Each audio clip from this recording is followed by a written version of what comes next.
Bonjour à tous, bienvenue pour ceux qui nous regardent en direct et puis ceux qui nous regarderont plus tard en différé. Bienvenue pour ce deuxième numéro des Rencontres de la France qui gagne avec l'Institut Sapiens, avec Syntec Numérique, notre partenaire, avec Nicolas Bouzou, partenaire, ami et complice depuis longtemps de l'Institut Sapiens. Nicolas Bouzou, bien sûr, fondateur et président du cabinet Asterès. Aujourd'hui, nous allons parler de la cybersécurité. La vie désormais se fait en ligne, nous nous rencontrons, nous échangeons des informations, nous travaillons des informations de santé, des informations financières ou des informations uniquement privées. Ces informations éveillent énormément de convoitises, on aimerait pouvoir les capter, les utiliser, peut-être les tordre, les retravailler, les changer, et on comprend bien que les conséquences sont non seulement sociales, économiques, mais aussi aujourd'hui politiques.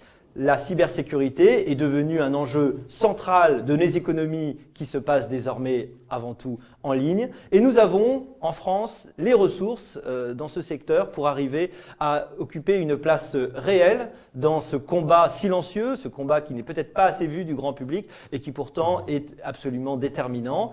Nous allons aujourd'hui parler de ces enjeux, des forces de la France, de nos capacités à rayonner, et pour cela nous avons différents invités et j'ai le plaisir d'accueillir pour commencer Jérôme Notin. Bonjour. Vous êtes directeur général du GIP cybermalveillance.gouv.fr et c'est Nicolas Bouzou qui aura le plaisir de vous interroger pour commencer. Bonjour à tous, merci Olivier. Je regarde de très près ces questions de cybersécurité depuis à peu près 2 ans.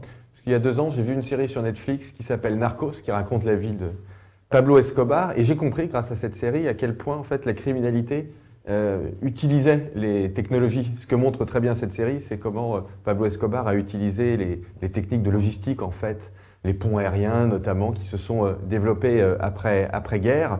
Et on voit vraiment ça dans l'histoire de la criminalité, hein, cette très grande capacité à détourner, à capter les technologies. Et bien sûr, comme le disait Olivier, cette question de cybercriminalité, elle n'a pas aujourd'hui la place qu'elle devrait avoir, eu égard à la progression de l'économie numérique dans nos vies. Et le deuxième moment important, je trouve pour moi, et je voudrais commencer par ça, Jérôme, par cette question, ça a été le tout début du premier confinement, où beaucoup d'entreprises ont basculé évidemment dans le télétravail. Et ce que j'ai pu voir, notamment chez certains de nos clients chez Asterès, c'est à quel point, et ça m'a surpris très honnêtement, c'est à quel point beaucoup d'entreprises, mais de très grandes entreprises, n'étaient pas prêtes, n'étaient pas équipées. Alors parfois c'était sur des choses extrêmement concrètes, hein, du type les salariés n'avaient même pas de tablette, donc il a fallu leur en fournir dans l'urgence. Mais alors en matière de cybersécurité, j'ai vu à quel point il y avait une espèce de mouvement de panique qui rendait la bascule notamment en télétravail extrêmement complexe. Et encore maintenant, même pendant le deuxième confinement, je vois des boîtes qui me disent mais pour tout ce qui est gestion des paies par exemple, on est obligé de revenir sur site parce qu'en termes de sécurité, on n'est pas à jour, on n'est pas là où on devrait être. Est-ce que c'est votre sentiment? Est-ce que cette vision que j'ai, qui est un peu anecdotique, hein, pardonnez-moi, mais de ce que je vois du retard de très grandes entreprises, est-ce que c'est quelque chose que vous partagez? Alors, je le partage tout à fait, et puis je peux vous donner une information qui va peut-être pas vous faire plaisir, mais on va le payer encore pendant de nombreuses semaines, de nombreux mois, cette incapacité des entreprises à intégrer les concepts de sécurité dans le télétravail. Entreprises ou collectivités, puisque nos publics, ce sont les PME et les collectivités. Pourquoi je vous explique cela? C'est que effectivement, les grosses entreprises, on va dire quand même sur un point de vue sécurité, étaient assez prêtes à mettre en place un télétravail. Alors pas aussi massif, évidemment. Donc ils ont dû acheter des licences de VPN pour permettre à leurs collaborateurs de pouvoir accéder au système d'information. Par contre, les plus petites structures, donc les PME, les collectivités, elles ont dû, du jour au lendemain, puisque ça a été quand même une relative surprise, ça s'est passé très vite, donc du jour au lendemain, ont dû trouver des solutions pour que leurs collaborateurs puissent télétravailler. Et donc, ils ont très souvent permis l'utilisation de machines personnelles pour se connecter au système d'information de la structure. Et on sait tous que les machines personnelles sont beaucoup moins sécurisées que les équipements qui sont fournis par les structures. Elles ne sont pas à jour, il n'y a pas d'antivirus, en tout cas pas souvent des antivirus. Et on constate que de ce fait-là, beaucoup de structures ont été victimes de rançongiciels, puisque les attaquants se connectaient sur le maillon faible, qui était la machine personnelle du collaborateur, et ensuite, à travers donc, le VPN, qui était monté quand même en général au niveau de ces structures, et bien à travers le VPN, se connecter au système d'information et puis faisait ce qu'ils savent très bien faire aujourd'hui, c'est-à-dire cartographier le réseau, identifier les sauvegardes, enfin voler les données maintenant, identifier les sauvegardes, les détruire, chiffrer les données et demander la rançon. Alors, d'une certaine façon, cette impréparation est une bonne nouvelle dans la mesure où ça a dû être corrigé alors aussi dans l'urgence. Mais enfin, j'imagine, et je vous espère, que depuis le premier confinement, on a fait des progrès importants dans ce... Parce que si, comme vous le dites, il y a eu beaucoup d'accidents, les boîtes n'ont pas pu rester insensibles à ça. Est-ce que vous avez entendu parler de beaucoup de collectivités qui ont été victimes de cybermalveillance? Non, c'est vrai, non, les collectivités, voilà. Non. Ouais. Donc, et pourtant, ça a été le cas. Donc oui, les médias, parce que c'est la question sous-jacente, les médias parlent des grands cas des villes dans le sud de la France. Et là, très récemment, ces dernières semaines, des villes en région parisienne. Je parle de collectivités, mais il y a également le pendant côté privé avec les entreprises, les PME. Donc beaucoup ont été victimes, les médias n'en ont pas forcément parlé, et donc c'est la problématique de la compréhension du risque cyber qu'ont ou que n'ont pas justement les patrons d'entreprise ou les patrons de collectivités, c'est qu'ils pensent encore que ça n'arrive qu'aux autres. Et donc je suis un peu moins confiant que vous. On sait que ça a été mis en place extrêmement rapidement, ce télétravail sans prendre en compte les contraintes de sécurité comme je l'expliquais. On a eu plus de mois, un petit peu plus de recul, donc oui, aujourd'hui c'est un petit peu plus mature, mais comme je le disais en introduction, on va encore payer pendant de nombreuses semaines et de nombreux mois, puisque les cybercriminels ont maintenant cette capacité de pouvoir rentrer dans différents réseaux, publics et privés, qui n'ont pas encore exploité, et donc de faire ce qu'ils font donc très bien, donc détonner les rançongiciels. Donc les collectivités sont plutôt mal protégées, les entreprises aussi, et l'État se protège bien, lui? Alors l'État se protège bien, l'État se protège parce que il y a une agence qui est l'ANSSI, qui existe depuis plus de 10 ans, ça s'appelait la DCSSI, on a fêté les 10 ans l'année dernière. Donc elle protège les opérateurs d'importance vitale, elle protège les grands ministères. C'est une agence avec... c'est une pépite de l'administration française. Oui, vraiment. C'est intéressant, comme on a souvent une vision un peu critique du secteur public et de l'administration. C'est important que vous disiez qu'il y a des choses qui sont très performantes. Alors l'ANSSI est quand même reconnue à l'international et aussi dans l'administration française comme une... Alors je ne vais pas dire l'élite parce que... mais comme une référence de très haut niveau sur ces aspects cybersécurité. Alors, on a bien vu, là, on a bien compris du côté des besoins, que beaucoup de besoins en matière de cybersécurité n'étaient pas satisfaits. Alors, le chapeau de ces rencontres, c'est la France qui gagne. Est-ce qu'on peut basculer maintenant du côté de l'offre? Ce que je voudrais comprendre, c'est dans quelle mesure, en France, on a des apporteurs de solutions qui sont performants sur ces sujets? Est-ce qu'on a développé une spécialisation en matière de lutte contre la cybercriminalité, en matière de cybersécurité? Est-ce qu'on a des entreprises qui performent bien, notamment à l'international? Est-ce que c'est un savoir? Est-ce que ce sont des conseils qu'on exporte? Est-ce qu'on est bon? Est-ce qu'on est compétitif? Alors, on a coutume de dire qu'en France, on a de très bons ingénieurs qui font des très bons produits. Par contre, les aspects business, en tout cas dans le cyber, sont moins développés que dans d'autres un peu partout pareil. pays. Alors peut-être, moi je ne parle que de mon secteur d'activité. Évidemment, il y a quelques grosses structures, quand vous parliez de l'État qui se protège. L'État se protège parce qu'il y a l'ANSSI et l'État ou les grandes administrations se protègent également parce qu'il y a des produits faits par les grands industriels de la défense, par exemple, qui existent et qui s'adressent à ces publics-là. Par contre, pour les PME, pour les collectivités, alors il y a des exceptions. On a un très bel éditeur de pare-feu en France qui est très performant. Qui s'appelle comment? Qui s'appelle Stormshield, qui est la fusion de deux concurrents. Donc là, ça a très bien fonctionné. Juste vous interrompre parce que vraiment, pour qu'on comprenne bien, quand on est novice comme moi, une boîte comme ça, elle fait quelle taille à peu près en termes de chiffre d'affaires, même une fourchette et d'effectifs? Les effectifs, c'est quoi? C'est des centaines de personnes, des milliers de personnes, j'imagine? Pas moi, à titre. En termes de chiffre d'affaires, c'est la réunion de Netask et d'Erkoun. Il y en a un qui faisait 10, l'autre faisait 8 millions. D'accord, donc ce sont quand même d'assez petits.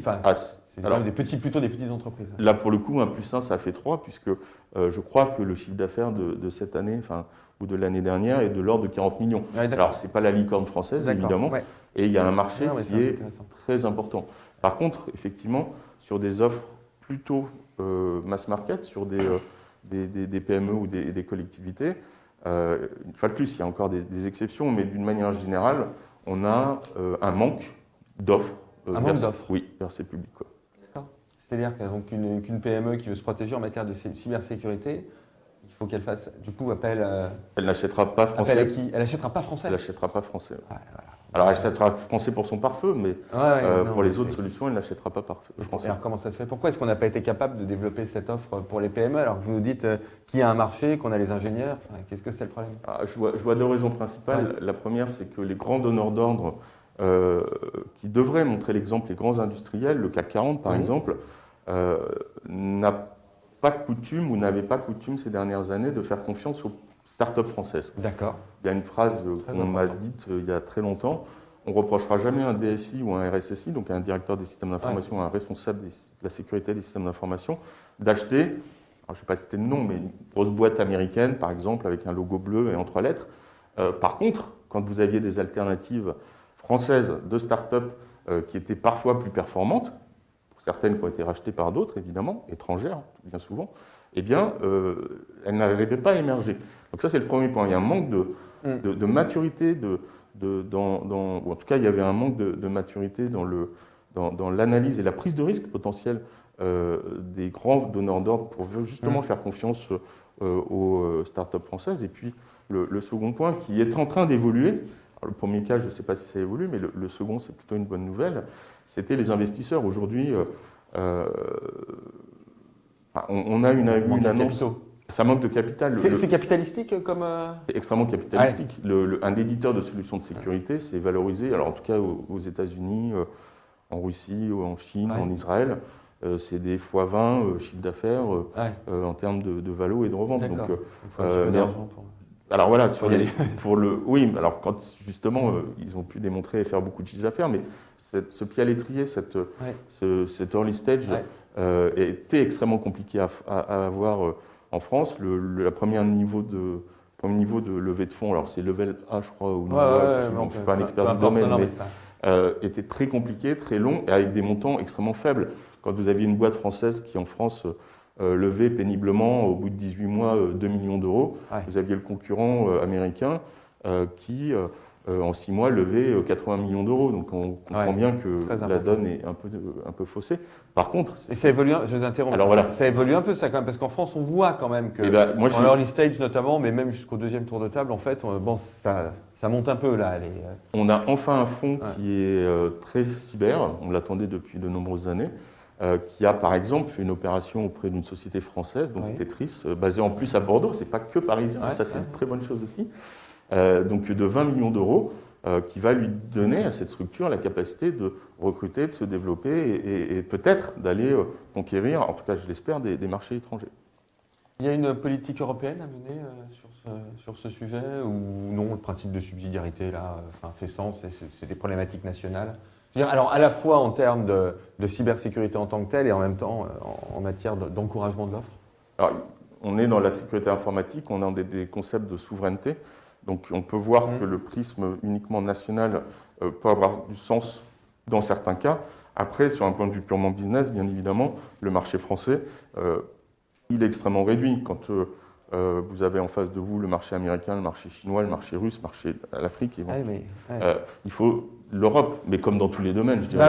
C'est exactement ça en fait. C'est qu'en fait, en Europe, on a potentiellement un marché, mais en fait, on l'utilise pas parce que on n'est pas souvent allé assez loin en matière d'harmonisation, alors même que ce marché potentiel, en fait, il serait de la taille du marché américain si on était un peu plus astucieux. C'est pour ça que je vous pose la question. Il est de la taille du marché américain. Alors, moi, à titre personnel, en tant que citoyen, je suis assez convaincu que l'obligation légale est importante.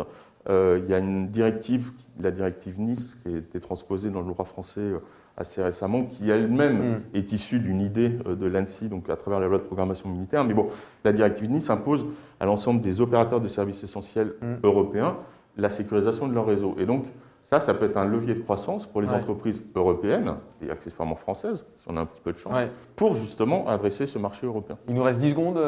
Oui, alors moi j'ai envie de poser une question à Jérôme Notin. Juste, la cybermalveillance, est-ce qu'on peut donner une typologie de type d'action, des types de malveillance, peut-être du plus grave au moins grave, ou dans l'autre sens si vous voulez, qu'on peut rencontrer pour que le spectateur puisse comprendre ça. Alors aujourd'hui, sur notre plateforme, on traite 44 cybermalveillances, toutes n'ont pas le même niveau de gravité. Depuis, on va dire, 12-24 mois, ce qui pose énormément de problèmes, une fois de plus, aux collectivités et aux entreprises, ce sont les rançongiciels. C'est ce que j'expliquais tout à l'heure. Rançongiciel, c'est ça. Rançongiciel, on va chiffrer les données de la structure pour les rendre inaccessibles et on va demander une rançon pour dire « donne-moi tant d'euros en bitcoin pour que je te rende l'accès à tes données ». Et ce qui est extrêmement pénible, c'est que en sécurité informatique, en cybersécurité comme on dit aujourd'hui, la solution sécu 100% n'existe pas. Sauf dans ce cas-là où il suffit pour une structure d'avoir des sauvegardes déconnectées, on a des sauvegardes qui ne sont pas accessibles depuis le réseau, on débranche physiquement ou logiquement, et bien ça permet de se protéger des rançongiciels. Donc ça tape les collectivités, ça tape les entreprises, alors que techniquement c'est pas si compliqué de s'en prémunir. Je termine, désolé, je ne veux pas nous mettre en retard, mais c'est vraiment passionnant. Est-ce que les particuliers sont touchés un peu par ces rançongiciels ? 90. Alors sur les rançongiciels, vous parliez de confinement tout à l'heure, depuis 24 mois, on avait vu la disparition des rançongiciels à destination des particuliers. Payer une rançon de 200-300 euros pour récupérer ses photos perso, peu de gens le font. Payer des milliers, des millions d'euros potentiellement pour une entreprise pour récupérer ses données, c'est un peu plus motivant, on va dire, potentiellement. Bien sûr, il faut évidemment ne jamais payer, mais bon. Mais par contre, pendant le confinement, on a vu le retour de certains rançongiciels à destination des particuliers. Notre analyse, et je terminerai là-dessus très rapidement, c'est que des petits abrutis ont acheté sur le dark web des kits permettant de très facilement déployer ça et qui sont amusés à essayer d'aller taper des particuliers. Ça n'a pas eu beaucoup d'impact a priori. Donc c'est le piratage hacking low cost des gens qui s'ennuient pendant le confinement. C'est des gens qui s'ennuient pendant le confinement avec une offre de services qu'on fasse. Alors oui, sachant qu'il n'y a pas un grand niveau de technicité nécessaire pour mener ce type d'attaque, mais ce qui montre quand même qu'on peut très facilement acquérir des outils qui vont permettre de mener ces attaques-là. Bien, merci beaucoup. Donc, Jérôme Notin, directeur du groupement d'intérêt public contre la cybermalveillance. Merci beaucoup d'avoir répondu à notre invitation. Merci à Nicolas. Je suis désolé de vous quitter, c'est vraiment un regret, mais la prochaine fois, je me débrouille pour rester tout le temps. Bonne fête à tous. Merci beaucoup. Bonne fête. Alors, j'ai le plaisir d'accueillir maintenant, pour continuer à parler de ces sujets passionnants, Nolwenn Lester, qui est en place de vigie d'observation, puisqu'elle est directrice de la practice cybersécurité et service des infrastructures cloud chez Capgemini. Et bonjour Nolwenn, vous présidez également le comité cybersécurité de Syntec Numérique.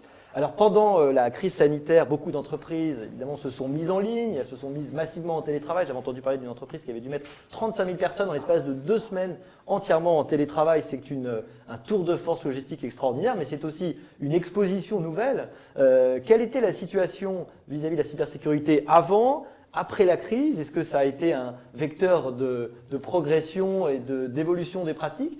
Finalement, très souvent, la crise, elle a été un révélateur de quelques manques et un accélérateur aussi. Alors, quelle est votre vision de ce point de vue-là ? Bonjour. Bonjour.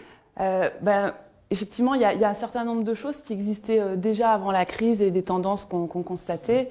Une partie a déjà été détaillée tout à l'heure avec la première intervention. Ce qu'on constatait déjà, c'est que les entreprises, on parle souvent de transformation digitale, elles ont besoin d'aller plus vite, d'utiliser des moyens, on parle beaucoup d'agilité et donc de consommation du cloud. Ces tendances-là, c'est aussi sous-jacent pas mal de nouveaux besoins en cybersécurité. Donc ça, on le voyait déjà avant la crise sanitaire, avant cette année.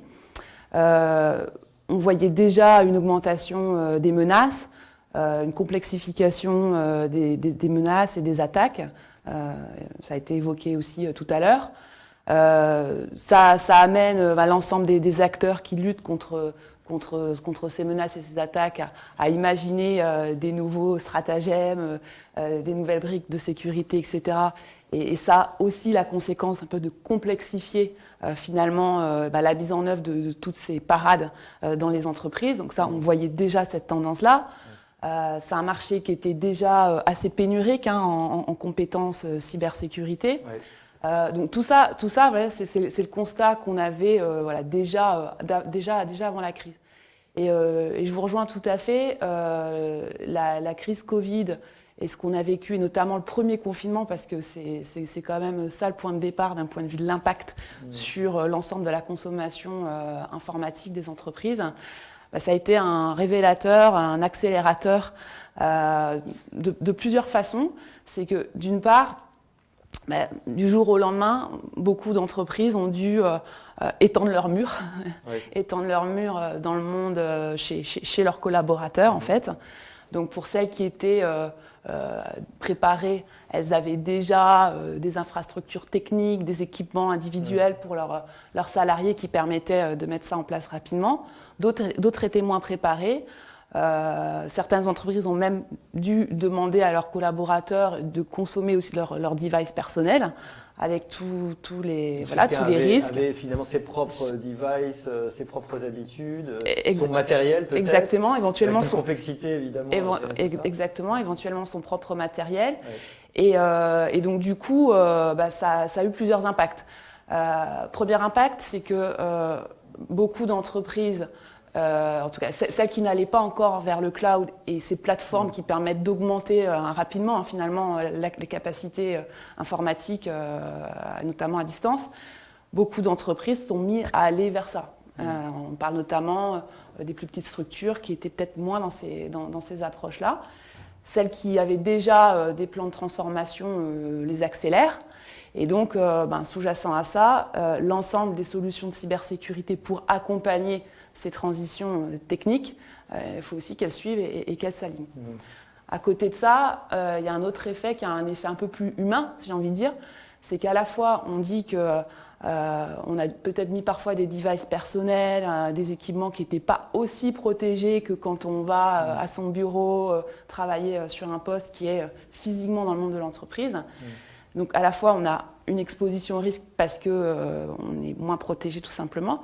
Et puis il y a un autre effet, je dirais, qui a été aussi constaté, c'est qu'un utilisateur, quand il est chez lui, il est dans un monde de confiance. Oui. Chez soi, on est en sécurité. Oui. Donc peut-être qu'il y a aussi un effet un petit peu d'une plus faible vigilance à des campagnes malveillantes, opportunistes, dont vous avez juste parlé juste avant, qui ont pu avoir du coup plus d'impact parce que effectivement on se méfie moins quand globalement on est dans un environnement de confiance. Donc voilà, donc globalement, ce que ça a révélé, cette crise sanitaire, c'est qu'on avait besoin d'aller plus vite vers notre capacité à changer d'échelle, à être agile, etc. Que la sensibilisation des utilisateurs, elle est clé. On le savait déjà, mais ça l'a encore démontré. Et qu'effectivement, face à des nouvelles menaces et face à un nouveau contexte, les risques changent. Et quand les risques changent, la stratégie de cybersécurité doit changer. Et donc, il faut du coup s'adapter, mettre en œuvre les plans d'action qui vont bien. Voilà.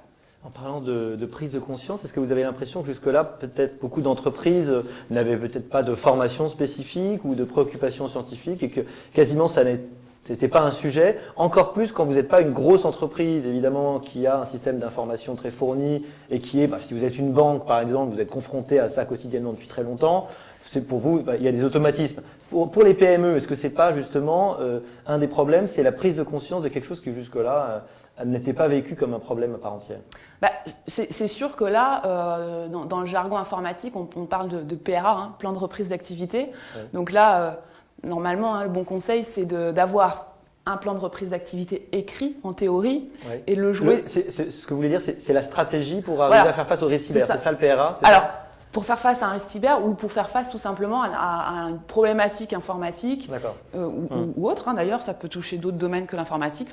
En gros, une problématique qui vous empêche de travailler, voilà, c'est quoi votre scénario de reprise d'activité dans les plus brefs délais, enfin, en tout cas en fonction de ce que vous aurez décidé. Donc la plupart des entreprises ont écrit leur plan en théorie, pas toutes. Normalement, il faut le pratiquer. Normalement, il faut les jouer de temps en temps, en faux, enfin, en vrai, mais en simulation de crise. Oui. Ben là, en fait, cette année, beaucoup de sociétés ont joué en vrai leur plan de reprise d'activité. Donc, c'est jamais terrible de faire le test en grandeur nature tout de suite, non ? Non, mais par contre, puisqu'il faut aussi regarder le verre à moitié plein, donc on a vécu 2 temps forts d'un point de vue des confinements, télétravail et de l'impact. Donc le premier, on a vu un certain nombre d'entreprises qui ont été finalement en gestion de crise pendant 1 mois et demi, entre le temps de remettre tout d'équerre et d'être vraiment fluide. Nous, ce qu'on a constaté, c'est que beaucoup d'entreprises ont mis 1 mois et demi à retrouver un mode de fonctionnement à peu près normal. Par contre, le deuxième confinement, on voit déjà qu'il y a une évolution, parce que quand on est confronté à un test en grandeur nature comme ça, on s'adapte, heureusement. Beaucoup d'entreprises savent très bien s'adapter rapidement. Et donc, ont pris des mesures qui, je pense, ont déjà été visibles sur ce deuxième confinement. Et puis au-delà, sur 2021, nous, ce qu'on constate, c'est que donc, le cloud continue de s'accélérer, mais la cybersécurité, on voit bien, pour répondre à votre question sur la préoccupation, qu'il y a des budgets qui étaient déjà là, mais qui sont plus importants, et en tout cas qui sont sanctuarisés, là où globalement il y a des effets quand même de recherche d'économie. C'est pas cosmétique. Non. Il y a vraiment une préoccupation, et pas uniquement des entités techniques, des directions informatiques, mais vraiment, je pense que ce qui a changé, c'est que la cybersécurité, c'est en train de réellement devenir un élément intégré dans la stratégie de l'entreprise, dans la politique de gestion du risque, mais aussi une prise de conscience du fait que quel que soit le produit ou le service qu'on délivre en tant qu'entreprise, que le fait de pouvoir garantir à ses clients ou à ses parties prenantes le fait qu'on maîtrise sa cybersécurité, c'est aussi un message de confiance qui a de la valeur dans la valeur du produit ou du service qui est délivré. Et donc, c'est devenu plus uniquement une préoccupation interne, mais ça devient un argument marketing, en fait, aujourd'hui, la cybersécurité. Je pense, quand vous êtes en B2B Quand on est en B2B, c'est évident. Alors, on avait déjà dans certains secteurs d'activité la régulation qui imposait un certain nombre de choses d'un point de vue cybersécurité. Aujourd'hui, je dirais plus que l'argument cybersécurité, c'est l'argument de la confiance. Alors, en anglais, on n'a pas vraiment le mot en français, mais c'est le trust. C'est vraiment ce côté... le trust, c'est la confiance qui unit, et la confidence, c'est la confiance en soi. C'est ça, exactement. Ils ont 2 mots, et c'est vrai que la nuance est intéressante. Oui, tout à fait. Absolument. Alors, vous avez parlé, je terminerai par là, mais vous avez parlé aussi de la rareté de l'offre. C'est un peu étonnant, non, pour un besoin qui est si grand. Alors, pourquoi aujourd'hui il y a si peu d'offres ? Est-ce qu'elles sont difficiles à trouver ? Est-ce qu'il y a un manque de compétences, comme il a été suggéré tout à l'heure ? Alors, l'offre, je dirais qu'aujourd'hui, et particulièrement en France, on a un écosystème, je dirais. On a un ensemble de sociétés plutôt riches, depuis l'édition logicielle. Nous, au Syntec Numérique, on est un syndicat professionnel.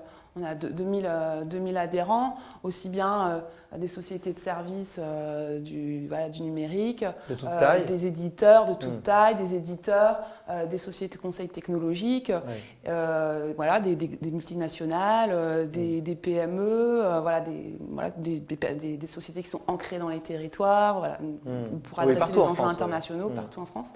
Et donc on voit bien la richesse de l'écosystème français. Je pense que en relief, pour les utilisateurs, qu'ils soient collectivités, entreprises ou même particuliers, ce qui est peut-être compliqué, c'est de comprendre dans l'ensemble de la chaîne de valeur de la cybersécurité qui fait quoi, à quel moment est-ce qu'il faut faire appel à quel type d'entreprise pour la remédiation, pour le conseil, pour faire ma stratégie, pour mettre en place une brique technique, etc. Et effectivement, il y a une multiplicité d'acteurs. Donc, heureusement, il y a des Il faudrait guides. un conseil dans le conseil, en fait. Oui. Un conseil au conseil. Voilà.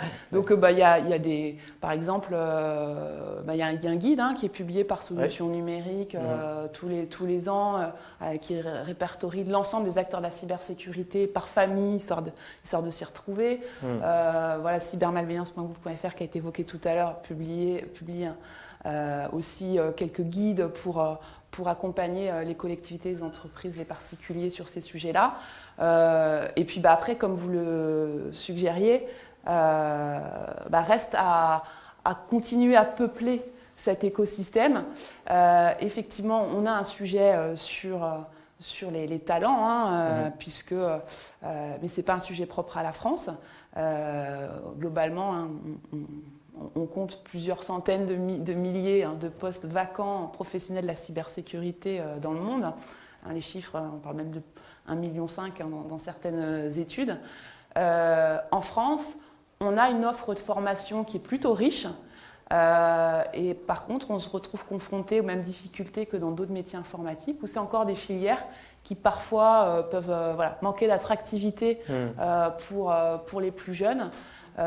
Et donc on a aussi tout un travail pour expliquer que la cybersécurité, c'est d'un côté effectivement le chevalier blanc qui va être sur la contre-attaque du hacker avec sa capuche derrière qu'on peut un peu caricaturer dans les chaînes, dans les séries de télé, mais c'est aussi plein d'autres métiers. La cybersécurité, c'est des métiers de conseil, c'est des métiers autour du juridique, c'est des métiers autour du contractuel, autour des assurances.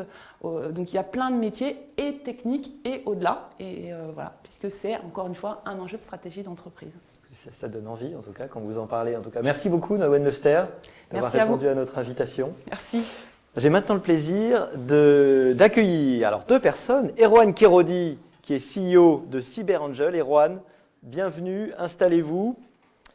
Et Michel Van der Berg, qui est CEO d'Orange Cyberdéfense depuis 2014. Et vous êtes en charge depuis 2019 de créer le premier campus cyber en Europe. Avec vous deux, on va parler du tissu de ces entreprises françaises qui sont peut-être méconnues, mais qui est bien réel. Vous pouvez enlever votre masque si vous voulez. On a une bonne distanciation dans ce studio, c'est l'avantage. Donc Erwan, donc CEO de CyberAngel, c'est une société Cybelle. De Cybelle, pardon, pas CyberAngel, on avait envie, mais non, c'est Cybelle. Cybelle, la gardienne des clés du savoir dans la mythologie grecque. Absolument, j'allais souligner, c'est exactement ça, c'est un très beau nom, cofondé en 2013. Et on va en parler. Et donc Michel Van der Berg, donc avec cette double casquette Orange Cyberdéfense et puis le premier campus cyber en Europe. Peut-être Michel, je vais vous donner la parole, peut-être pour présenter Orange Cyberdéfense, qui est plus qu'une start-up en réalité. Oui, on peut même utiliser le terme licorne. Allons-y complètement. Voilà, soyons fous, puisqu'effectivement, une licorne, c'est d'avoir une grosse progression du chiffre d'affaires et puis d'atteindre une valorisation qui dépasse le milliard de dollars. Donc, je pense qu'on y répond. Donc voilà, Orange Cyberdéfense a été créé en 2014. Ça s'est fondé sur la boîte que j'avais revendue moi, à Orange, qui s'appelait Atheos. On avait rassemblé les équipes cybersécurité d'Orange Business Services. En 2014, c'était à peu près 80 millions d'euros de chiffre d'affaires. Là, on espère finaliser à 750 millions d'euros de chiffre d'affaires. En 6 ans. Donc, effectivement, bien aidé par le groupe. Si moi, j'avais revendu mon entreprise, c'était pour pouvoir industrialiser un peu cette PME et puis lui donner les moyens de grandir. Donc, je suis vraiment aidé par Hugues Foulon, qui est au COMEX d'Orange et qui m'aide justement aujourd'hui à faire grandir cette pépite qui est Orange Cyberdéfense. On était franco-français jusque l'an dernier. On a fait 2 grandes acquisitions en Europe. Aujourd'hui, la France ne représente plus que 40% de notre chiffre d'affaires. On est le leader maintenant européen de la cybersécurité. Et notre objectif, c'est d'expliquer qu'à expertise égale, les grands clients européens, ils préféreront travailler avec une société qui est de nationalité européenne plutôt que choisir un grand acteur américain. Voilà. Donc c'est ce qu'on veut construire avec Orange Cyberdéfense. C'est le leader européen de la cybersécurité. Il y a cette préférence chez les entreprises aujourd'hui? On avait l'impression que plutôt le côté américain, c'était un peu comme pour les films, ça avait l'air d'être un gage de qualité. Justement, je pense que c'est l'inverse. La souveraineté, elle commence à exister un tout petit peu. On voit quand même que les entreprises, la prise en main par les GAFA, etc., ça les inquiète un tout petit peu. Mais ce qui est important, c'est à expertise égale. Voilà. Je pense qu'il ne faut pas revendiquer, même en France, en disant « je suis une start-up française, je suis une entreprise française, vous devez travailler avec moi. Non, je pense que naturellement, à expertise égale, les entreprises françaises et les entreprises européennes, elles travailleront avec une entreprise française ou européenne. Je pense que Cybelangel, c'est un véritable cas. Voilà. L'important, c'est l'expertise. Ensuite vient la nationalité. Et quand on combine les deux, effectivement, le choix, naturellement, il est fait par les clients. On n'a pas à rougir en termes d'expertise, alors en France, il n'y a aucune raison de se dire qu'on est pas. moins bon. Non, mais absolument pas. Aujourd'hui, la France est reconnue comme un des 3e ou 4e pays en termes d'expertise, en termes de cybersécurité. C'est pour ça qu'on va construire ce campus cyber pour justement en faire une vitrine et en faire un lieu totem. La France réalise aujourd'hui en défense, aujourd'hui, se positionne plutôt bien. Voilà. Donc, ce qu'on veut, c'est éviter justement que les belles pépites françaises soient obligées de s'expatrier et d'aller grandir aux États-Unis. Il faut qu'on leur donne des moyens de pouvoir s'éclater en Europe et de pouvoir se développer en Europe. Et c'est très compliqué pour un patron de start-up en France de pouvoir passer à l'échelle sans partir aux États-Unis. Oui. Alors justement, ce campus Cyber France, je crois que ce campus cyber, c'est une première mondiale. Est-ce que vous pouvez nous en dire un petit peu plus sur l'originalité de ce modèle et ce qu'il représente? C'est une initiative du président de la République. En fait, il avait... La date de quand? C'est tout récent, 2019, c'est ça? Alors la date de mission, c'est 2019, voilà. Donc de démarrer le projet, donc de regarder déjà si l'écosystème français était prêt à travailler ensemble et à créer un peu cette coalition aujourd'hui d'expertise pour pouvoir mieux lutter contre la cybercriminalité. Parce que l'objectif que je dois réaliser, c'est de faire travailler des concurrents dans un même lieu et ensemble. Et l'exemple de Guillaume Poupard, il est plutôt bien en disant c'est créer une sorte de village d'Astérix qui se disputent souvent, mais quand il faut lutter contre l'envahisseur, c'est se rassembler et mieux lutter. Puis on voit quand même dans Astérix, les pirates, ils ont peur des Gaulois, puisqu'ils se sabordent eux-mêmes quand ils les voient arriver d'un peu loin. On aimerait bien obtenir ça, ce serait assez génial. Voilà. Donc l'objectif, c'est ça, c'est de rassembler les 4 grandes composants de l'écosystème de cybersécurité. Les grands industriels. Alors, les 4, si vous pouvez les nommer. Bien sûr, donc c'est tout ce qui touche aux industriels de la cybersécurité, les gros, les moyens, les petits, tout ce qui va toucher la formation. J'entendais juste avant qu'on avait un manque chronique d'expertise en cybersécurité, donc c'est regarder comment on peut créer plus de formation, créer des vocations, la recherche, donc pour pouvoir aussi faire à ce qu'on puisse faire cohabiter la recherche avec les grands industriels. Et enfin, donc, toute la partie institutionnelle, l'État, donc faire aussi qu'il puisse y avoir un partage d'expertise entre des gens comme l'ANSSI, le ministère de l'Intérieur, la DGSE, etc., pour que quand on trouve des choses, on puisse le partager pour mieux se protéger. Sacré défi de faire travailler tous ces gens ensemble qui sont en plus dans des logiques très différentes, même si vous êtes dans le même secteur, vous êtes quand même dans des logiques. Donc ça fait quoi, 1 an? Est-ce qu'on a un recul?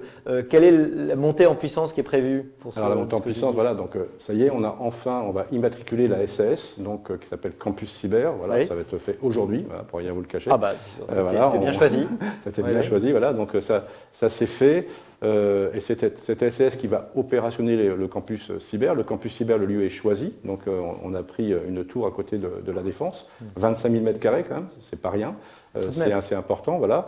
Et là, on commence à proposer aux gens de venir nous rejoindre pour travailler sur ce lieu qui soit un lieu totem, un lieu commun. Et surtout, on veut en faire un lieu opérationnel, c'est-à-dire qu'on veut que les entreprises y positionnent leurs équipes cybersécurité pour y travailler au quotidien, et que ce ne soit pas un lieu qui ne vive que quand il y a des visites présidentielles, des visites étatiques ou des manifestations auprès de la cyber. Voilà, donc on espère ouvrir en septembre 2021 avec plus de 1000 personnes qui vont y travailler dès la rentrée, qui viennent de très très grandes entreprises comme Atos, Capgemini, Airbus, Thales, mais aussi des plus petites entreprises, des startups, des PME, l'ANSSI, certains ministères qui vont venir y travailler, des écoles comme l'EPITA, qui vont venir aujourd'hui se rassembler sur ce grand campus, dont on finalise aujourd'hui l'ensemble des contours, donc création de cette SAS, signature du bail avec le propriétaire, et on espère ouverture en septembre 2021. C'est impressionnant et aussi très intéressant du point de vue du grand débat autour du retour du bureau, l'éventuelle fin des bureaux. On voit qu'une activité qui paraît être aussi en ligne par définition que la cybersécurité, vous retrouvez un intérêt au fait de se retrouver physiquement au même endroit.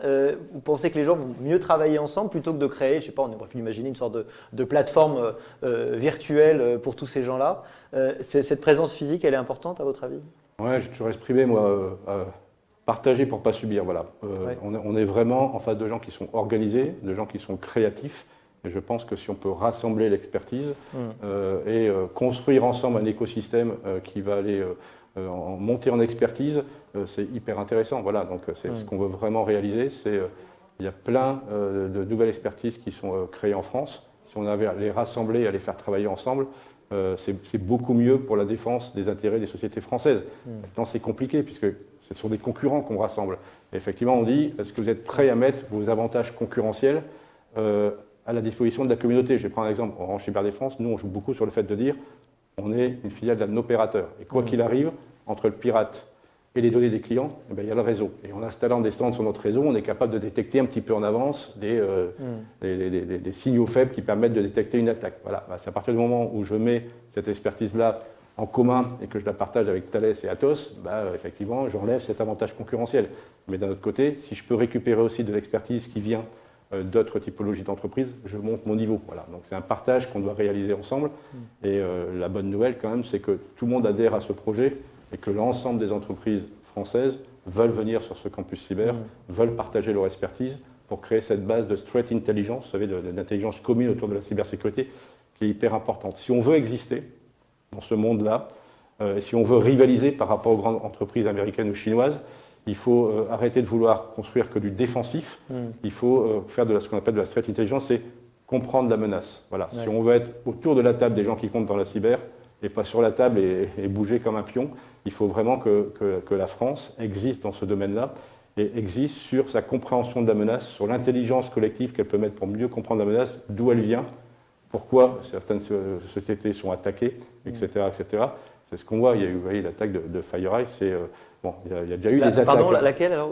L'attaque qu'il y a eu sur FireEye. FireEye, c'est une entreprise privée qui construit des outils pour pouvoir faire des tests de pénétration. Voilà. D'accord. Donc, elle-même a été attaquée, c'est ça? Voilà. Donc c'est l'attaquant attaqué ou en fait, les pirates maintenant viennent piquer dans les arsenals. Voilà. Avant, ils allaient attaquer plutôt pour récupérer de l'argent. Maintenant, ils vont piquer pour pouvoir récupérer des armes. Donc, ça avait déjà été fait, puisque ça avait été fait à un moment. Il y avait les outils de la NSA qui avaient été volés. Avec ça, il y a des cyberattaques qui avaient été créées. Là, on voit maintenant une entreprise privée qui a été attaquée aussi. Et 2-3 jours après, les outils de Red Team, les outils d'attaque sont utilisés pour faire des attaques réelles. Voilà. Donc, au plus on pourra partager nos outils de défense, nos outils comme Cyber Angel, de pouvoir justement détecter un tout petit peu dans le dark web, dans tout ce qui est informations qui peuvent être récupérées pour savoir que quelque chose se prépare, ça nous permet de mieux réagir et de mieux contrer. C'est vraiment impressionnant parce que de l'extérieur, évidemment, le grand public, monsieur et madame tout le monde, dont je fais partie, dans la rue, ne se rend pas compte de l'importance de ces attaques et de la façon dont ça peut avoir un impact très, très, très, très concret sur la vie réelle si jamais on ne fait rien. Alors justement, Erwan, je me tourne vers vous. Il y a des entreprises qui se développent. Alors elles sont en concurrence, c'est toujours le problème des alliances où vous avez essayé d'avoir une synergie tout en gardant votre compétence. Alors, Cyber Angel, qu'est-ce que c'est? Qu'est-ce que vous faites? Quelle est votre valeur ajoutée dans le tissu économique là? Dans le tissu économique de la cyber, il y a deux grands acteurs, les acteurs qui font du service et les acteurs qui font du software. Ouais. Le software, le service a une base de clients à qui ils essayent de fournir un grand nombre de compétences et d'outils. Donc c'est outillé. Le software a globalement une compétence ou plusieurs qu'il va essayer de répliquer sur un plus grand nombre de clients à travers la planète parce que quelque part c'est à peu près la même chose qu'on va vendre. Cyber Angel a une particularité, c'est qu'en fait on trouve les fuites de données pour les grands groupes sur la planète.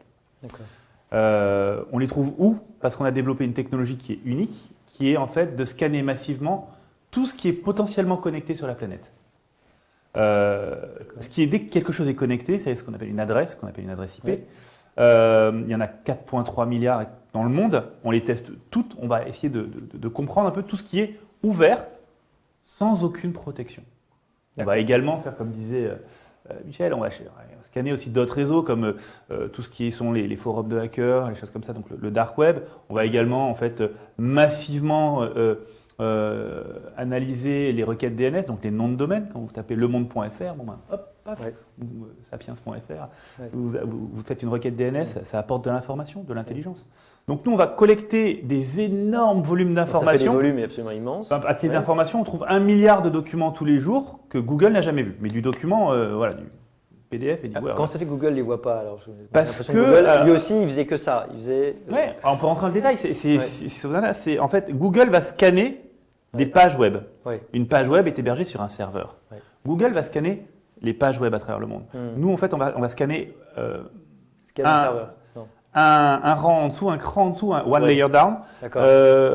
tous ces serveurs qui sont potentiellement connectés sur la planète. Ok. Et donc, en fait, on a une empreinte d'Internet, de l'architecture d'Internet en temps réel. En temps réel. Et on va trouver des millions de serveurs qui sont complètement ouverts et qui partagent de la donnée extrêmement importante. Quel type de données? Oui, alors c'est qui? C'est des Le- particuliers, des entreprises? Prenons un des exemple États des vrais cas sur lesquels on travaille. On a trouvé le moteur du prochain moteur, le plan d'un prochain moteur d'avion de ligne à plusieurs milliards. Donc, si je ne me trompe pas, il y a 2 constructeurs dans le monde. Et en fait, ce plan, on l'a trouvé où? Accès libre. Je vous donne le lien, vous l'ouvrez sur votre navigateur ouais. Internet, Ouais. vous le regardez, quoi. Sans aucun login, sans aucun mot de passe. Il était hébergé par un serveur détenu par la société qui faisait des vis de précision, des boulons de précision, pour notre client. Oui. C'est leur job de faire ces trucs-là, c'est leur job d'avoir les plans. Pour l'un des plus gros opérateurs mondiaux de cloud, on a trouvé le plan de toute l'architecture du data center avec toutes les méthodologies de sécurité. Pareil pour des aéroports. Voilà. Là, en mi-mars, un client très grand opérateur pharmaceutique dans le monde, qui travaille sur probablement le projet le plus important dans le monde, est venu nous voir pour travailler avec nous parce qu'on était les leaders mondiaux pour détecter des fuites de données. Ouais. Que fait cette personne? Elle travaille depuis mi-mars, elle travaille sur le prochain vaccin sur le coronavirus, qui d'ailleurs a été sorti là. Pourquoi? Parce que toute la planète, tous les hackers, on parle des Russes, des Chinois, enfin, c'est un écosystème qui est gigantesque. On vit une guerre froide, hein, comme disait Michel, il y a une vraie activité des attaques. Tous ces gens-là vont chercher des informations sur la prochaine molécule, sur le prochain vaccin. Bien sûr. Voilà. Et donc, Siebel Angel est là pour détecter ces fuites de données par négligence, les ramener à leurs propriétaires et les faire fermer. On n'en D'accord. parlera plus. Et ça, c'est Quand vous les unique au monde. détectez, vous en informez le propriétaire, et donc qui n'était pas forcément votre client à l'origine, c'est juste qu'il va le découvrir.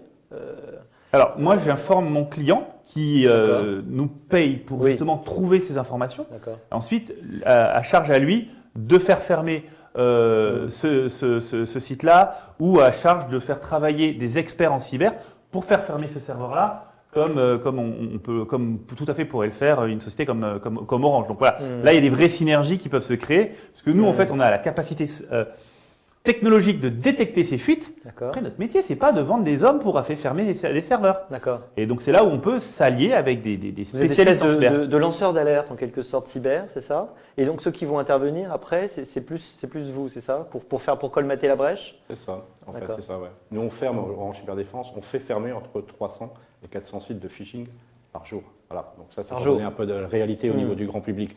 Et c'est important de le dire. On parle du référencement de Google. Google référence 15 à 20% des données qui sont disponibles sur le web. Voilà. Donc, il y a 80% des données, justement, qui ne sont pas référencées par Google et dans lesquelles, parfois, on trouve des informations hypersensibles pour les entreprises. C'est le rôle de Siebel Angel, justement, de dire, attention, voilà, aujourd'hui, parce qu'un sous-traitant d'un sous-traitant a une information hypersensible, n'a pas la même culture de la cybersécurité, et ce plan, il est disponible. Donc, tout ce que vous avez fait et tout l'argent que vous avez dépensé pour sécuriser ce document, ça ne servait à rien parce qu'effectivement, il y a quelqu'un qui l'a mis sur la place publique, puisque sur Internet, c'est la place un publique. fournisseur. Voilà, Absolument. comme Voilà. le boulot. Mais il y en a tous les jours. Vous regardez Google News ou la presse, Ouais. vous tapez Data Breach et vous avez Facebook qui a perdu une base de données avec 500 millions d'utilisateurs avec leur numéro de téléphone. Marriott, les hôtels, ont perdu la base de données de tous les numéros de passeport de tous leurs clients qui sont allés dans un hôtel Marriott. Et dans ces deux cas-là, c'était des serveurs de données hébergés par des prestataires. Et en l'occurrence, dans ces deux cas précis, le cas Marriott, elle leur a coûté 127 millions d'euros en pénalité. Ah oui. Siebel Angel avait vu ces fuites de données, mais des mois et des mois avant, 6 mois avant, dans ces deux cas précis. Donc, par exemple, Marriott n'était pas client. Si on avait travaillé ensemble à ce moment-là, on aurait empêché ce type de fuite parce que, pourquoi? Des gens cherchent ce type de données-là Bien sûr. pour en faire des activités malveillantes. On a l'impression, en vous écoutant, que l'économie est une sorte d'immense passoire où les gens malveillants n'ont qu'à se baisser pour aller prendre les données qui peuvent les intéresser, comme des enfants qui se baladeraient librement dans un magasin de bonbons? Eh ben, je vais simplifier le hacking à une histoire d'enfant. Ouais. C'est systématiquement 3 étapes. Donc on peut faire des trucs hyper complexes, des schémas. Ça a été théorisé, tout ça, mais simplifions-le à l'extrême. 3 étapes. Toutes les attaques que l'on pourrait lire, on pourrait toujours résumer à ces 3 étapes. Data gathering, c'est-à-dire collecte d'informations, ou reconnaissance en français, on va dire. 2, weaponization, c'est-à-dire on va trouver parmi ce volume de données disponibles on va chercher l'information qui a la plus de valeur et qui est la plus facilement utilisable. 3, exploitation. C'est-à-dire on y va, soit on casse tout, soit on espionne, on se tait, on vole tout, soit on shaming, c'est-à-dire qu'on met tout sur la place publique, les attaquants mettent tout sur la place publique, et pour faire du mal à la réputation de l'entreprise. Voilà, mais ça peut être des attaquants, ça peut être des journalistes, ça peut être des services de renseignement de pays étrangers. Il y a tous ces schémas-là sont. Et en fait, je vous dirais, c'est un jeu d'enfant. En tout cas, la méthodologie, le menu, il existe depuis que le monde est monde, c'est-à-dire data gathering, weaponization, exploitation. Et en fait, Sibel Angel va intervenir au tout début, c'est-à-dire qu'on a industrialisé la phase de data gathering, de reconnaissance, pour trouver toutes les informations potentiellement disponibles. Et en fait, c'est le problème, en fait. Et en fait, c'est là où c'est intéressant, c'est que la cybersécurité, c'est des hommes, mais en fait, c'est une course à l'armement sur l'intelligence artificielle. Oui. Et en fait, la force de Sibel Angel, c'est d'avoir créé des algorithmes d'intelligence artificielle qui vont, parmi ces milliards de documents tous les jours, trouver les quelques serveurs, les quelques documents qui sont extrêmement sensibles avec de l'information très confidentielle. Ça, c'est pas simple à faire et c'est ce que va faire un acteur malveillant. Toujours chercher l'information qui a plus de valeur et globalement le plus facilement accessible. Et comment arriver à comprendre qu'une information a de la valeur? Parce que parmi tous ces tombereaux de données il y en a quand même qui ne doivent pas être totalement inutiles. Comment vous arrivez à identifier le fait que celle-ci, non seulement elle est disponible, mais en plus, elle a beaucoup de valeur? Différentes étapes. Parce que j'imagine que c'est automatisé, évidemment. Ce n'est pas des humains qui sont capables de... À la fin, il y a un humain qui intervient. Mais... À la fin, il y a un humain qui intervient, parce que justement, on a une proposition de valeur qui est Il y a un problème à la cybersécurité, comme disait l'intervenante avant, Nolwenn. C'est la bande passante en être humain. C'est difficile d'embaucher beaucoup de talents dans ce milieu-là. Bande passante petite. Il faut que la machine fasse 99% du travail. Et c'est ce que fait Sibel. On a créé des algorithmes d'intelligence artificielle, de machine learning pour être précis, qui enlèvent 99% du bruit. Qui permet de donner à nos analystes, ou éventuellement aux analystes de Orange Cyberdéfense, si jamais on travaille ensemble, effectivement aller faire le dernier mile, le dernier kilomètre, qui est globalement plutôt simple, et surtout ensuite d'aller proposer de la valeur aux clients en disant je peux faire fermer ce serveur-là. Voilà. Mais globalement, le nerf de la guerre en cybersécurité, pour moi, c'est le machine learning et l'intelligence artificielle. Capter de l'information, c'est difficile. Mais une fois que vous avez capté de l'information, il faut être capable de la trier pour apporter des choses qui soient pures. Sinon, vous ensevelissez vos clients d'informations qui sont du bruit et ça n'a plus aucune valeur, plus aucun intérêt. Alors, je crois que vous êtes basé aux USA, aux États-Unis. À New York. À New York. Alors, pour quelle raison? Vous avez l'air bien français. Oui, Enrique Rodi, effectivement, bien français.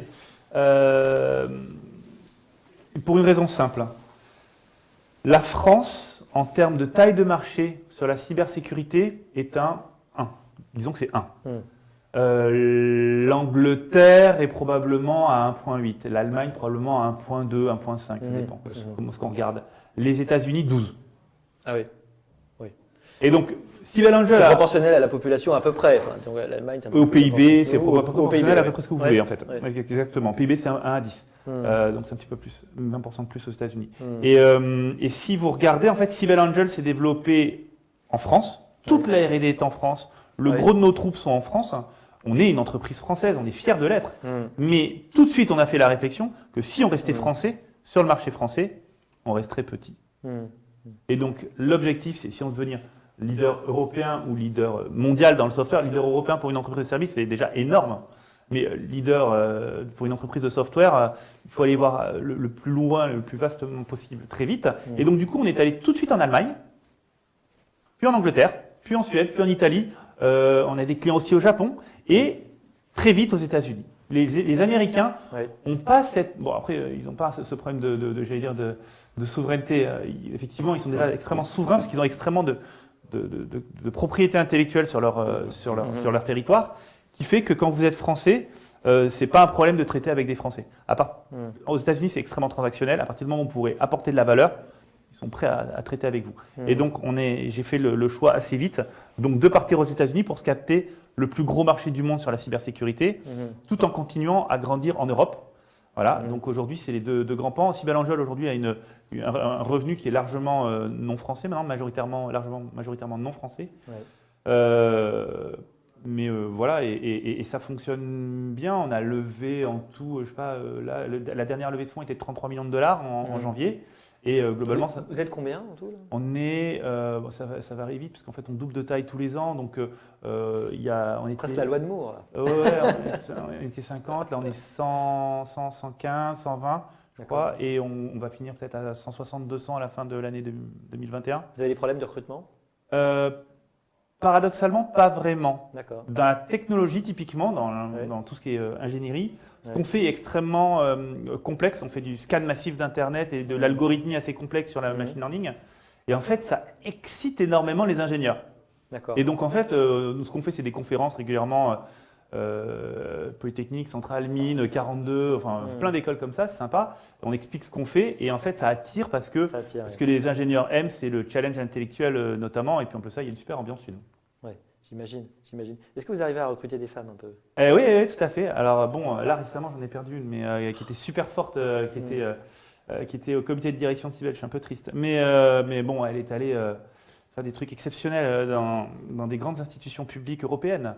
Mais effectivement, en fait, on recrute des femmes. Pourquoi? Parce que la cyber n'est pas un secteur de mecs. Voilà, faut bien qu'on se le dise. C'est vrai, on a l'impression. Non, il faut arrêter, faut pas. Enfin, c'est ça. La cybersécurité, on résout un problème majeur dans le monde. Oui. C'est-à-dire que tout ce qu'il y avait avant dans la planète, c'est-à-dire des vendeurs de drogue, des gens qui falsifiaient des papiers, des malfaisants, voilà. Vous retransposez tout ça sur le net. Moi, quand mes grands-parents leur expliquaient Internet, je disais, tout ce qui existe dans la vie, copier, coller sur Internet. Il y a des gens qui piquent votre sac et des gens qui... Et il y a bien des policiers femmes. Et il y a bien des ingénieurs femmes. Donc en fait, sur la cyber, c'est pas un job de mec, il faut bien qu'on se le dise. Et d'ailleurs, chez Cybelle Angel, on a beaucoup de femmes. On est 40%, je crois, 40% de femmes. On est très fiers de ça. Et on prouve tous les jours que la cyber, c'est pas un truc de mec. Ça, c'est bien. Je vous pose une question qui est posée en ligne par l'un des téléspectateurs. Il dit, dans la guerre mondiale, à vous deux, donc dans la guerre mondiale cyber, quels sont les pays les plus agressifs envers la France et l'Europe? Alors, on le voit bien, de toute façon, voilà, aujourd'hui, les pays... Des noms. Non, mais voilà, il n'y a pas de pays plus agressif que l'autre. On voit bien, et je rebondis sur ce qui vient d'être dit, c'est effectivement, c'est pas un métier de mec, on a quand même un vrai problème d'image à changer quand même. Déjà, c'est que changer l'image de la cybersécurité, du geek, on en parlait tout à l'heure avec sa capuche, etc. Maintenant, c'est un métier qui touche la mondialisation. On a parlé des vaccins sur le Covid. Nous, en ce moment, on lutte énormément contre ces fuites d'informations-là et les attaques étatiques pour savoir où en sont les pays sur le développement de ces vaccins et aussi sur les politiques qui vont être en place de vaccination, etc. Et là, c'est plus les attaques de hackers, c'est des attaques d'États qui essaient de savoir comment avancent les autres en allant piquer dans ces bases de données, justement, d'informations qui sont sur Internet. Voilà. Donc, les pays, on le sait, il y a des pays qui sont très agressifs, les Russes, les Chinois, la Corée, etc., qui n'hésitent pas, eux, à créer ce qu'on appelle de la cyberguerre. Voilà, il faut dire les choses telles qu'elles sont. Et puis des pays qui sont meilleurs en défensif. Voilà, la France fait partie des tout premiers pays qui a vraiment mis l'accent sur le défensif plutôt que l'offensif. Voilà. Non, mais effectivement, il y a une cyberguerre qui existe. Et aujourd'hui, le numérique est un nouveau espace de combat. Un espace de combat qu'il faut absolument protéger. Alors, finalement, avec vous deux, on parle du défensif beaucoup. Est-ce qu'il y a justement de l'offensif? Est-ce que c'est la brique d'après, en fait? C'est ça, la capacité à aller attaquer directement les attaquants? Parce que finalement, on a parlé de colmater les brèches, de mettre des remparts qui soient efficaces. Chacun son métier, voilà. Moi, j'aime beaucoup donner du sens au travail qui est fait par les équipes chez Orange Cyberdéfense. Et donc, nous, on est plutôt comme des casques bleus. Voilà. Le principe du casque bleu, c'est de défendre un territoire à tout prix, pour que justement il ne soit pas mis en danger, mais de ne pas attaquer, voilà, faire que défendre. Voilà. Pour l'instant, c'est notre position. Il y a des institutions en France, il y a le ministère des Armées, etc., qui, eux, sont plutôt dans cette partie offensive. Nous, on va dire, prestataires aujourd'hui, On est plutôt dans ce monde aujourd'hui du défensif et on veut vraiment rester à notre place. J'aime bien le casque bleu du réseau, je pense que ça correspond bien, ça donne une belle image à ce que font les gens au quotidien. En ce moment, avec Noël, on a besoin de paix, effectivement, et Absolument. d'apaisement. Et la paix Merci numérique, beaucoup d'avoir répondu à notre invitation. On a appris plein de choses. Donc, Erwan Kerodi, CEO de Cybelangel, et évidemment Michel van der Berg, CEO d'Orange Cyberdéfense. Et puis, pour ce campus cyber, qui est une première mondiale et qui est en train de se lancer dans les mois qui viennent. Président du campus cyber à partir de demain, normalement. À partir de demain. Voilà. Donc, félicitations et bon courage et tous nos voeux de réussite pour cette initiative dont on a compris l'utilité. Merci beaucoup. Alors, pour ce prochain et dernier invité, j'ai le plaisir de recevoir Yassir Kazar, qui est fondateur de Yogosha. Yogosha, il va nous en dire plus, mais c'est une plateforme de cybersécurité qui va s'appuyer sur une communauté de hackers et qui va aider les entreprises à détecter, corriger les vulnérabilités. Donc là, on parlait d'attaquer les attaquants. Autrefois, on parlait aussi dans le commerce des clients mystères, en quelque sorte. Là, vous avez les hackers mystères. Hein, c'est un petit peu ça ce que vous faites. Alors, les hackers mystères, j'enlèverai l'adjectif mystère, justement. Nous, chez Yogosha, l'idée de base, c'était de dire il y a en fait une pénurie en termes de compétences aujourd'hui sur le marché de la cybersécurité pour trouver des profils qui soient compétents, capables d'aller trouver des failles sur des systèmes informatiques, ce qui n'est pas évident. Et on s'est dit, par ailleurs, il y a une communauté de hackers qui existe à travers le monde, dont l'ADN, justement, c'est de comprendre les limites des systèmes informatiques, les contourner, trouver des failles, etc. Donc on s'est dit, on va créer justement un marché blanc, une plateforme privée, qui permettra aux entreprises de travailler avec des hackers, mais des individus bien identifiés. Donc il n'y a pas de mystère, bien au contraire. Et loin des mythes qu'on peut imaginer du hacker avec un hoodie dans sa cave, ce sont plutôt des gens avec des lunettes, des chemises, pas de lunettes, voilà, et qui vont trouver des failles et qui vont être rémunérés pour la faille détectée. D'accord. Mais c'est quand même des gens qui au départ étaient des hackers. Je ne sais pas comment on devient hacker, mais moi je pense à Vidocq, vous savez, qui était un grand bandit puis qui est devenu un policier, ou à Attrape-moi si tu peux, vous savez, où finalement il n'y a pas de meilleurs défenseurs, pour comprendre les attaquants, il faut l'avoir été quelque part à un moment donné. C'est le cas ou non? On peut commencer en étant une sorte de... Je sais pas, on peut les comparer aux corsaires en quelque sorte par rapport aux pirates, c'est ça? Alors je suis toujours un peu malaise avec, j'ai un petit malaise avec l'analogie parce qu'on peut se raccrocher à quelque chose qui est l'histoire. Oui. C'est les débuts de la notion même de hacker, ce n'était pas des corsaires. Le terme même hacker a été créé en 1960 à peu près dans les clubs du MIT. Donc le MIT, c'est pas n'importe quoi. Hack, ça veut dire, c'est quoi en fait? Hack, c'est bidouiller. C'est bidouiller. C'est bidouiller, voilà. Un bidouilleur en fait. Un bidouilleur, c'est ça ce que ça veut dire. C'est en fait quelque part cette manière d'utiliser quelque chose pour autre chose. C'est-à-dire, on avait par exemple une application qui était censée faire des jus et on va en faire une voiture qui se déplace. On va vraiment contourner le fonctionnement. Et donc, ça voudrait dire qu'on a une telle compréhension du fonctionnement d'un système qu'on est capable de déformer sa finalité. Donc, ça a commencé comme ça par des jeunes qui ont découvert les machines informatiques dans les couloirs du MIT et qui se sont dit... Ils ont eu une vision en fait, c'est vraiment ça. Et moi je conseille toujours de lire un super livre de Levy qui s'appelle L'éthique des hackers et qui retrace en fait comment ces vagues de hackers se sont construites et qui, contrairement à toutes les idées reçues, démontrent que dès le début, ce sont des gens qui avaient une éthique et qu'ils ont formalisé carrément avec des items dans lesquels on va trouver la nécessité d'accéder aux machines informatiques, le partage de l'information, voilà des valeurs qui aujourd'hui drivent énormément d'entreprises.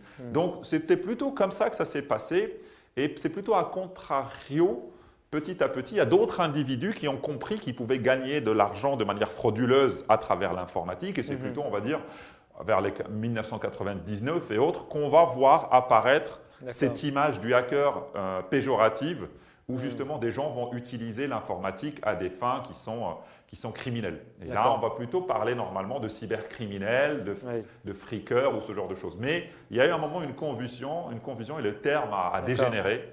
Et c'est utilisé justement maintenant pour décrire tout et n'importe quoi. On se sent obligé d'ajouter éthique, hacker éthique à chaque fois ou hacker gentil pour justement dire non mais on ne parle pas des méchants. En fait, justement, c'est intéressant. Vous inversez la représentation. En général, on a l'impression qu'il y a des hackers rachetés comme des mafieux repentis. Et en fait, non, vous nous expliquez qu'il y a d'abord des hackers, des gens qui vont faire des choses, qui ont une certaine éthique. Et puis, dans ces gens-là, il y a des gens qui vont devenir des criminels. Mais c'est une partie qu'il ne faut pas confondre. C'est exactement ça. Après, ce qui est clair, par exemple, quand on va écouter la narration de tous ceux qui se considèrent comme des hackers, parce que c'est aussi un rôle et c'est un idéal, qui se ressentent, qui ont l'impression d'appartenir à cette communauté-là, quand on écoute leur narration, c'est des gens qui très tôt, par exemple autour de 10-11 ans, ont accès à des machines d'une manière ou d'une autre et ont découvert des capacités intellectuelles qui leur permettaient de jouer à ces machines. Et à un moment ou à un autre, ils se retrouvent dans des zones grises parce que voilà, ils testent des choses sur des sites. Vous voyez, quand vous avez 13 ans, vous n'avez pas envie de braquer une banque, par exemple. Mais vous vous rendez compte que sur le formulaire d'une banque, vous êtes capable de faire quelque chose qui n'est pas censé être fait. Oui. Donc, il y a toujours cette zone grise, mais ce n'est pas quelque chose qui, de facto, est drivé par le fait de vouloir faire mal. Oui. Après, il y a la bifurcation qui peut arriver à un moment où des gens se disent « Tiens, j'ai ces compétences-là, je vais les utiliser pour le bien ». Et puis d'autres qui disent « Tiens, je vais utiliser ça et je vais essayer de voler, par exemple, une banque ou de faire des rançongiciels, comme ce qu'on est en train de vivre aujourd'hui ». On voit qu'il faut la curiosité, la créativité, c'est des choses dont on a envie pour tous nos enfants. Il y a des écoles pour devenir ces hackers éthiques, en quelque sorte? Alors, des écoles, il y a… Comment on se forme à faire ça? D'où viennent les gens qui font ça? Alors, autrefois, on avait l'impression que les gens, c'était les gens qui avaient été des passionnés et qui avaient appris tout seuls pendant longtemps. Mais aujourd'hui, est-ce que ça s'est structuré depuis le temps, cette formation? Alors, effectivement, il y a de plus en plus de formations, d'écoles, de labels, de certifications qui vont justement donner des outils, des méthodologies pour pouvoir apprendre à hacker, parce que tout savoir, au bout d'un moment, on peut le rendre formel. Maintenant, ce qui est sûr, c'est que c'est des traits de caractère. C'est des traits de caractère aussi qui vont énormément aider, parce qu'il y a beaucoup de gens qui ont suivi des formations et qui n'ont pas pu aller jusqu'au bout, justement parce que ça demande beaucoup de patience, ça demande beaucoup de curiosité, ça demande aussi beaucoup de résilience, dans le sens où, par exemple, quand vous parlez de l'informatique en général, vous avez les applications mobiles, vous avez l'infrastructure, vous avez les sites web, vous avez les API, vous avez le réseau. Par où commencer? En fait, il n'y a pas de chemin particulier. Donc, vous devez accepter qu'il va y avoir quelque chose d'accidentel et qu'il n'y a pas de raccourci. Vous n'allez pas devenir hacker en un mois. C'est un travail de plusieurs années. Donc, à côté des écoles, des formations, il y a surtout des communautés, des associations qui existent, qui peuvent aider, des forums dans lesquels vous pouvez passer du temps et vous pouvez échanger encore une fois des informations pour progresser, apprendre et voilà, et partager à votre tour. Donc c'est plutôt ces deux choses-là qui vont faire qu'on va apprendre. Et puis après, il y a bien entendu le milieu professionnel. Donc voilà, quand vous avez soit l'un, soit l'autre, vous pouvez après finir dans un milieu professionnel. Et puis il y a bien entendu le bug bounty, ce qu'on fait, où c'est typiquement des gens qui vont se faire rémunérer pour toutes les failles qu'ils vont pouvoir trouver dans les systèmes d'information. Le bug bounty, donc, ils sont appelés d'abord par l'entreprise, c'est ça? Ou ils vont d'abord chercher le problème et après venir voir l'entreprise en disant voilà le problème? Alors, par exemple, nous, sur Yogosha, c'est le client qui demande. D'accord. Et c'est essentiel parce que d'un point de vue légal… Oui, sinon c'est assimilé à une attaque. Exactement. Évidemment. Même si vous le faites pour le bien, le cadre juridique, il est très particulier, il faut le comprendre. Donc, normalement, vous devez attendre l'autorisation du client. Et c'est lui qui donne l'autorisation et c'est lui qui définit les règles. Et puis après, il va y avoir 1, 2, 3, 4, 50, 600 hackers qui vont travailler en même temps pour trouver des failles sur les systèmes du client. Ce qui quand même est une démarche assez offensive et qui permet au client de voir la réalité des risques qu'il a concrètement. Ensuite, il y a des cas particuliers dans lesquels un hacker, dans le cadre de sa recherche, de son activité, peut tomber sur des failles sans que le client l'ait demandé. Et auquel cas… il y a aujourd'hui des directives qui encouragent les entreprises à collaborer avec ces hackers-là à partir du moment où ils démontrent leur bonne foi. C'est-à-dire qu'ils vous donnent tous les éléments, ils vous démontrent qu'il n'a pas fait de risque, il ne vous fait pas de chantage. Voilà. Parce que, in fine, si vous avez un individu qui vous dit « Regardez, là, il y a une brèche, il y a 3 millions de données, voilà, vous ne m'avez pas donné l'autorisation, certes, mais voilà tout ce que vous devez faire pour la corriger », à quoi ça rime de le poursuivre en justice? Si vous avez de l'énergie, autant l'utiliser pour corriger les failles. Voilà. Donc il y a ce deuxième cas, mais ça n'est pas une manière d'encourager les gens à le faire. Ça reste quand même quelque chose de très, très, très encadré. Donc il faut faire très attention. Et nous, des fois, ça nous arrive de faire intermédiaire pour justement aider des hackers qui auraient trouvé des failles pour rentrer en relation avec les entreprises et faire que ça se passe dans de très bonnes conditions pour les deux parties. Alors justement, parlons de Yogosha, ça fait combien de temps que vous existez? Combien vous êtes? Alors, ça fait 5 ans qu'on existe. 5 ans, d'accord. Maintenant, on est 25 personnes. On est présent en France, en Allemagne, en Espagne et on commence à se déployer au Moyen-Orient et en Afrique. Et on travaille principalement avec 4 grands vecteurs, 4 grands segments. On travaille avec tout ce qui va être banque-finance. On va travailler avec le public, l'industrie, retail, e-commerce et les éditeurs de software B2B. D'accord. Et vous animez une communauté en plus des gens que vous avez, c'est ça? Tout à fait. On a une communauté aujourd'hui. aujourd'hui. Qui vont travailler avec vous en fonction des. Exactement. On a en fait une communauté de hackers à travers le monde avec un modèle qui nous est très spécifique, qui est celui de sélectionner cette communauté à l'entrée pour valider leurs compétences, pour valider leur identité, pour valider leur savoir-faire. Et donc, du coup, typiquement, on a un pool de hackers dans lequel le client peut demander un ou plusieurs de travailler en même temps sur ces systèmes pour lui trouver des failles. Et l'idée, c'est rentrer dans une logique dans la durée. C'est-à-dire que typiquement, il y a des exercices qui existent qu'on appelle les tests d'intrusion, où l'entreprise peut avoir un ingénieur qui va essayer de lui trouver des failles pendant, par exemple, 5 jours. Et au bout des 5 jours, il va faire un rapport. La réalité est que cet exercice est important, mais il a ses limites, dans le sens où aujourd'hui, par exemple, l'informatique n'arrête pas d'évoluer. Donc le 7e, le 10e, le 15e jour, l'application a déjà évolué et le test est déjà quelque part obsolète. Nous, l'idée, c'est de dire on va inverser la logique en disant le client bloque un budget. On va dire, je ne sais pas, il va bloquer 40 000 € par exemple. Et en fait, les hackers vont continuer de chercher des failles tant qu'il y a du budget, puisqu'ils payent à la faille détectée. D'accord. Et donc, ça permet quelque part, tout d'un coup, de passer d'une logique où on va être sur 5 jours vers un test où on va tester pendant 6 mois. 6 mois, oui. Et c'est ça l'intérêt aujourd'hui, c'est ça ce que cherchent aujourd'hui les entreprises. Les entreprises cherchent la réalité, c'est-à-dire quelqu'un qui arrive sur leur système, qu'est-ce qu'il est capable de faire. Bien sûr. Et deuxièmement, comment tester rapidement et dans la durée. Donc, c'est à cette équation qu'on essaie de répondre avec Yogosha. Et c'est vrai qu'on a aussi quelque part une mission, vous l'avez dit tout à l'heure, et nous, c'est vraiment quelque chose qui nous tient à cœur sans jeu de mots, c'est de dire l'image du hacker, il faut la corriger, puisque c'est des ressources qui sont critiques aujourd'hui.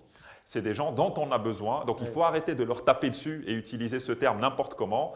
On a une langue qui est assez riche pour parler de cybercriminels, cyberterroristes et autres. Autant bien choisir les mots. Et typiquement, pour vous donner un exemple, en plein crise Covid, les hôpitaux étaient attaqués. D'accord ? Ils ont subi plein de cyberattaques. Et on a l'habitude de faire une opération régulièrement pour mobiliser notre communauté. Pardon, c'est quoi l'intérêt d'attaquer un hôpital? Alors, qu'est-ce que vous allez faire? Vous allez bloquer des respirateurs? C'est quoi il y a plusieurs choses. L'intérêt d'un attaquant dépend du profil de l'attaquant. Il n'y a pas un seul profil d'attaquant. Donc, par exemple, dans les attaquants, vous pouvez avoir des États, vous pouvez avoir des cybercriminels, vous pouvez avoir des gens qui le font pour le fun, etc. Donc, en fonction du profil, les intérêts vont être différents. Un État, déstabiliser un pays. Un cybercriminel, prise d'otage d'un hôpital. Gagner de l'argent. Voilà, gagner de l'argent. Il va vous dire, voilà, moi, je vais bloquer les dossiers des patients. Des patients. Voilà, pour que derrière, voilà. L'autre qui le fait pour le fun, c'est juste pour montrer qu'il est le meilleur pirate de l'univers et qu'il a réussi à déformer. Voilà. Et donc, c'est aussi quelque chose qu'il faut comprendre. Donc, il y a beaucoup de profils. Donc, là, clairement, on était plutôt sur des attaques type rançongiciel, des gens qui essayaient, vu la crise et vu la nécessité d'aller vite, justement d'estorquer de l'argent aux hôpitaux, ce qui est quand même assez dingue. Et donc, du coup, on a demandé à notre communauté de se mobiliser de manière bénévole pour aider les entreprises à trouver les failles. Et on a eu énormément de hackers qui se sont mobilisés et qui, pendant plusieurs semaines, ont travaillé de manière bénévole pour aider les hôpitaux à faire face. Et donc, je pense que c'est important pour moi de m'arrêter ce point-là sur la notion d'éthique, parce que je pense qu'on traverse, et cette pandémie est l'occasion de revenir sur ça, on passe quand même une période assez particulière. Hein. Et quelque part, ce travail d'éthique que la communauté d'hackers a fait dès le début, il est essentiel pour traverser ce genre de période et ne pas paniquer. Hein. Moi, je parlais du dynamisme de la France. Je pense que le dynamisme vient aussi de là, du fait d'avoir des fondations solides qui s'appuient sur une éthique qui permet de prendre des décisions courageuses, d'affronter des situations de crise. Et les hackers, c'est plutôt des gens qui sont animés par ce genre de valeurs. Hein. Ouais. On voit vraiment l'actualité et l'importance de lutter contre ces attaques, évidemment, qui sont, d'un point de vue moral, absolument stupéfiantes. C'est clair. Finalement, est-ce que vous avez l'impression qu'en France, les entreprises sont suffisamment conscientes des risques? Entreprises ou institutions d'ailleurs, on parle des hôpitaux, mais vous devez avoir plutôt comme interlocuteur des grosses entreprises, j'imagine, des DSI, des gens qui sont extrêmement conscients de ça. Est-ce que dans les entreprises d'un peu plus petite taille, par exemple, on a cette conscience-là aujourd'hui? Écoutez, je pense qu'il y a de plus en plus d'études. Je pense qu'il y a une vraie prise de conscience. Parce que plus que jamais, il n'y a pas une semaine qui passe sans qu'on parle de cybersécurité. Les petites entreprises qui malheureusement des fois, où les dirigeants avaient le réflexe de se dire « il n'y a aucun intérêt à ce qu'on vienne m'attaquer », subissent des ransomware régulièrement. Même une boulangerie presque. Même une boulangerie, exactement. Nous, on a des appels tout le temps parce que voilà, on a une marque quelque part qui commence à être connue. Ouais. On a ce côté hacker qui existe. Donc, on a des appels toutes les semaines de petites boîtes qui nous disent voilà, j'ai un rançon logiciel, je suis en train de perdre mes données, qu'est-ce que je peux faire? Je ne m'y attendais pas. Donc, je pense qu'il y a une vraie prise de conscience. C'est un sujet dont il y a quelques années, ce n'était pas un sujet grand public. Aujourd'hui, on le voit dans les médias, dans les JT, dans ce genre d'émissions. Donc, il y a une vraie prise de conscience. La question est toujours la même, c'est que les attaquants ont toujours une longueur d'avance et il faut maintenant justement aller chercher les bonnes ressources où qu'elles soient, à l'intérieur des murs, à l'extérieur. Et c'est pour ça que cette notion de plateforme me semble être essentielle aujourd'hui. Non pas qu'on soit une solution magique, je pense qu'on est une approche parmi d'autres, mais je pense que les acteurs aujourd'hui ont compris que de plus en plus, dès qu'on détecte une ressource qui peut aider, qu'elle soit n'importe où dans le monde, il faut trouver des manières de travailler avec elle. Et c'est peut-être aussi un des grands apprentissages de cette crise, c'est qu'en fin de compte, avec le télétravail, avec la décentralisation, quelque part, cette idée de se retrouver tous, d'avoir cette proximité physique, on s'en détache un peu. Je ne dis pas que non plus il faut basculer à 100% dans ne plus se voir, mais je pense qu'en France, il y a un pas qui a été franchi, et c'est tant mieux, parce qu'on est dans des économies où effectivement les ressources ne sont pas juste à côté dans le coin de la rue, elles sont peut-être à 3000 km et il y a des solutions qui permettent de travailler avec ces gens-là. Pourquoi s'en priver?